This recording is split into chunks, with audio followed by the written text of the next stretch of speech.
Hey everyone, welcome back. Today we're talking about something close to my heart, and hopefully yours too. As someone who's navigated the corporate ladder for over 3 decades, seen companies succeed and fail, and learned this stuff the hard way, I've got one question that often comes up.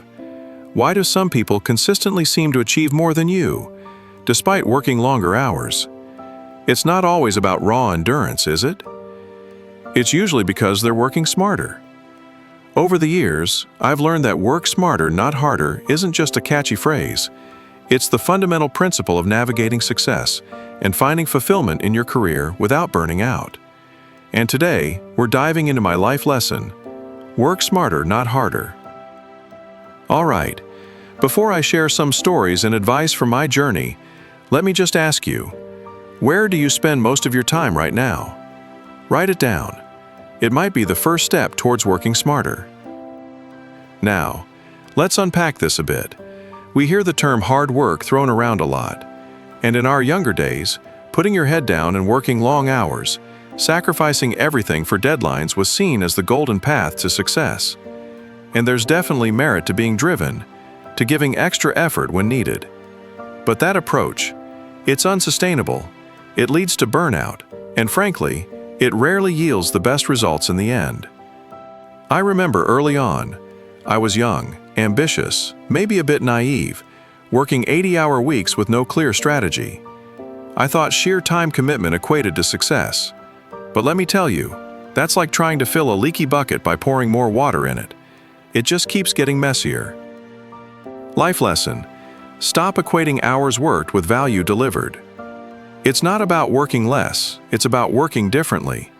Harder, in my experience, often means inefficient, scattered effort, doing tasks that are urgent but maybe not important. The smarter approach is efficiency, focus, and prioritization. The biggest lesson? Learn to distinguish between what truly matters and the noise. My first decade was pure hustle. I did everything myself.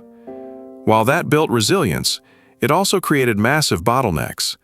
A simple task took hours when it didn't need my specific attention at all. Insightful story: the time tracking annoyance. I had this role early on, maybe mid-level management. I remember thinking I needed to be seen as the hardest worker. So when someone asked me what my biggest frustration was in my job, I said, "Too much paperwork." Now looking back, that's absurd. But then, working smarter, I realized it wasn't about avoiding the work, but streamlining it. We'd spend ages manually compiling spreadsheets for reporting. The boss would ask, "Where is the report?" And we'd scramble frantically to make it happen every week. I had this brilliant team member who was much better at Excel than I ever was, but I didn't delegate. I thought they wouldn't learn properly, or would take over my responsibilities too much. The result? We were both stuck doing tedious work that could have been handled by either of us, and the project suffered. The smarter solution was to standardize it, build a simple system, maybe even automate it later, or find an assistant or empower my team member with clear guidelines so they could do it efficiently, freeing up our time for the actual value-adding tasks like analysis and strategy. Key Concept 1: Delegation and Empowerment. The Pareto Principle, 80-20 Rule. One of the most crucial life lessons, which applies to both work and personal life, is learning what to delegate. Think about it. If you're always doing the easy part wrong, who knows how much time you're wasting? This brings me to the Pareto Principle, or the 80-20 Rule. Roughly, 80% of results come from 20% of the effort. It's a powerful tool for identifying leverage points. Focus on what adds the most value: efficiency through delegation. Look, in my experience, there are tasks you do that are trivial and tasks that are critical. I learned this the hard way when I was running projects.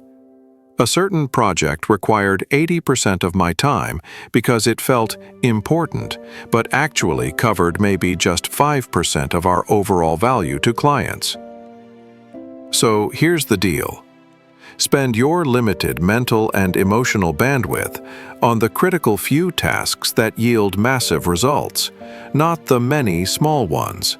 And crucially, identify the tasks you can delegate, even if it means asking for help when you don't know how to ask. Think about your own work. Are there tasks that are taking up hours but could be automated? Or tasks that someone else on the team is capable of doing if given clear instructions? Or even outside our professional scope, maybe a chore at home? Life lesson: delegate and outsource ruthlessly. Key concept 3: time blocking and guarding your focus. Time is the scarcest resource, and working harder just buys you more debt in time, which no one has infinite of. When I was scaling a business, I learned that my most valuable asset wasn't capital, it was focused thought. My ability to think strategically while others were executing made the difference. So think about how much time you're spending in what I call shallow work. Constant context switching, emails pinging every minute, meetings for trivial matters. This is where we don't actually produce much of value and burn out quickly. Anecdote: the 15-minute focus blocks. I remember being on a project with tight deadlines. My team was scattered, everyone jumping between tasks, responding to every email immediately. We were all working incredibly hard, but producing mediocre results and stressed. Then I instituted 90-minute focus blocks. No meetings scheduled for the middle hour unless it's a time-sensitive emergency that can't wait. And guess what? Productivity shot through the roof. We shipped better work, people adapted because they saw how it worked, and we delivered under pressure. Life lesson: protect your peak hours. Insightful story: the power of focus. Try setting aside large blocks for deep work. Use tools, the most basic do not disturb mode, time management apps if necessary. Mindfulness isn't just for sitting in meditation, it's about creating mental space to be present with your tasks. The wisdom of focusing and prioritizing. Time blocking is crucial, but so is knowing when to turn off the noise. Your phone? It's great for distraction. We're not talking about deleting it, but setting boundaries. When I was young, I thought multitasking meant being busy all the time, but that's a myth. Key concept 4: mindfulness and the value of saying no. I've learned to say no. It sounds counterintuitive, right? Especially in corporate environments where overcommitting is sometimes seen as weakness. But yes to everything leads to overwhelm and mediocrity. Call to action. If you're ready to reclaim your focus and stop drowning in the mundane minutiae of daily tasks, leave a thumbs up. Key concept 4: saying no frees up energy for high-leverage activities. Let me tell you about the importance of learning to say no. I've been through enough boardrooms where my advice is not just valuable, but specific, and it's tough. Sometimes we feel pressure from all sides, thinking we have to take every opportunity or that saying no means we're failing. But the experienced corporate man knows that overcommitting devalues everything. I learned this lesson when I took on too much early in my career. Taking on projects beyond capacity meant I was constantly rushed and sleep-deprived, missing key decisions with disastrous consequences.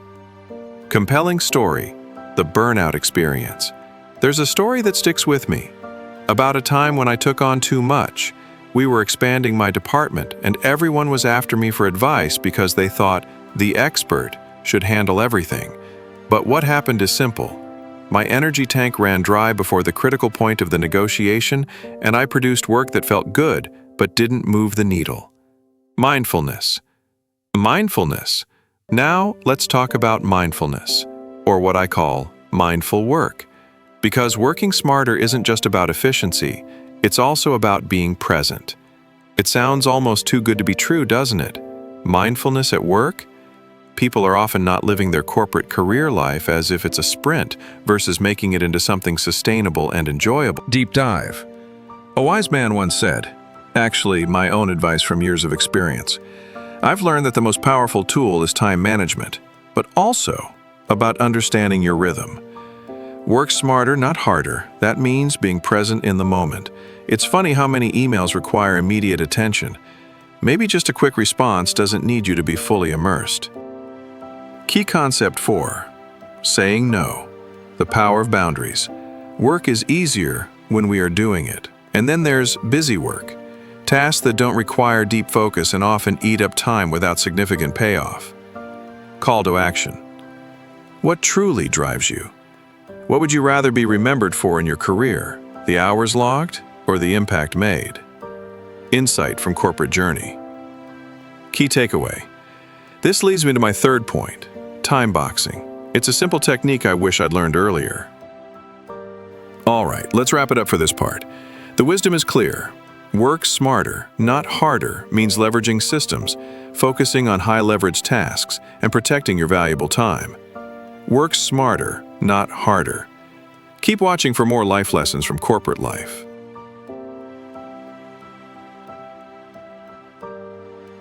Learn to prioritize.